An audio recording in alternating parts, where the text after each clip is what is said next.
We did some little club shows here a few months ago that were very small on purpose.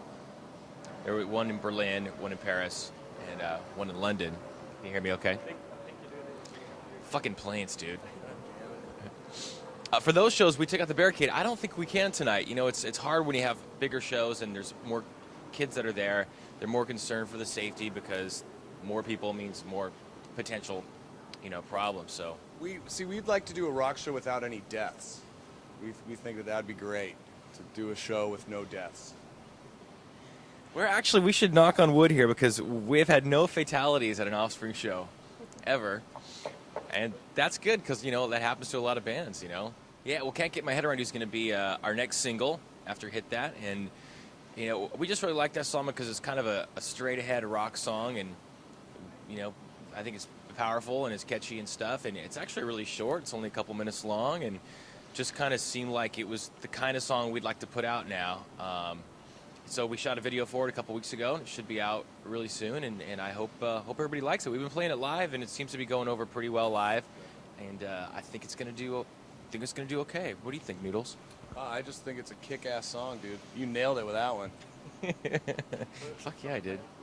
Well, we're always trying to come up with whatever we can for stuff for the single, because you put out a single and you need to have 3 or 4 other things besides that.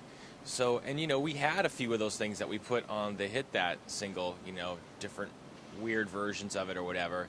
And we kind of ran out of stuff. So we're back to using live versions of songs and stuff like that. So, yeah, we do our best. We're not sure exactly, what went down with that. We were really looking forward to playing Croatia. We'd never been there. I mean, I was looking forward to that more than any other show on this tour, just because it was someplace new. And I think those kids there are starved for music and bands that they don't get a lot of bands that play there. So that was unfortunate. Apparently, our trucks just couldn't get through. We're not sure if it was a permit issue or the snow. They said it was the snow at the border, but there's something weird about that whole thing.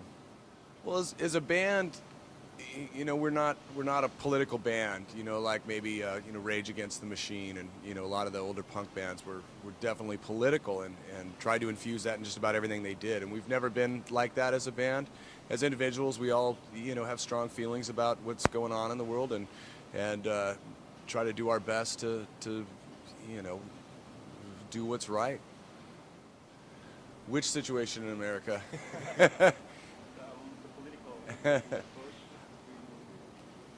I, for one, am not crazy at all about the president right now and some of his policies. I think he's got some misguided policies. Certainly the war in Iraq was a big one.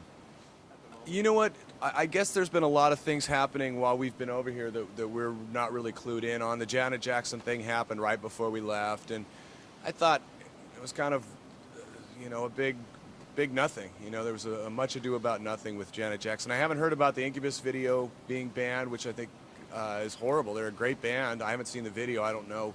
Unless they're torturing small animals, they should probably leave the video alone. And Britney, if Britney's being banned, then dude, there's something wrong with this world, man. That's right.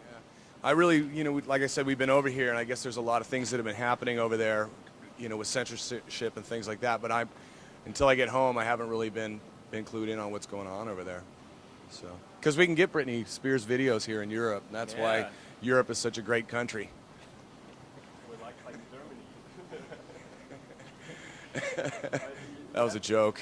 Yeah. Well, we're real careful when we're on tour and we're in a different country not to diss the fans in that country, because that would just suck, and that would be lame of us to do that. But fortunately, we're able to tour all over the world, and we really do have great shows and great audiences everywhere we go. I mean, that might sound like I'm blowing a lot of smoke, but that's really true. We consider ourselves just so fortunate to be able to do what we do, and travel the world and do it. It's a great thing.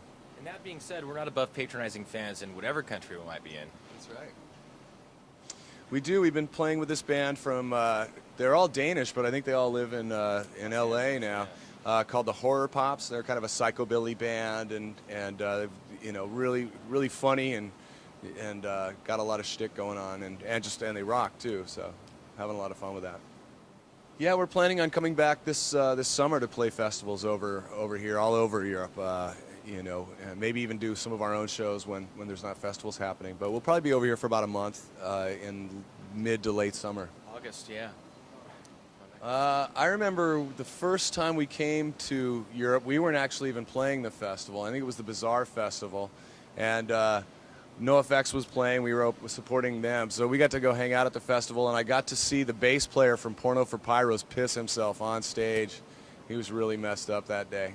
Yeah. That was kind of fun. It was a good experience. There was a lot of disco, and cocaine involvement in the late 70s. And I don't know, getting into punk rock, there were some punkers that were totally into drugs, and others like us that just liked to drink a lot of beer, after a show.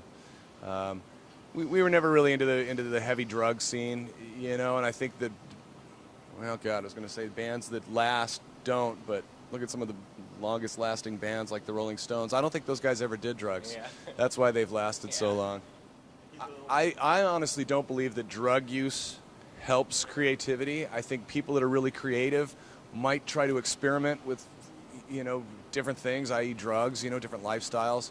I would say that's a little bit more true than that drugs make people creative. I've never seen evidence of that.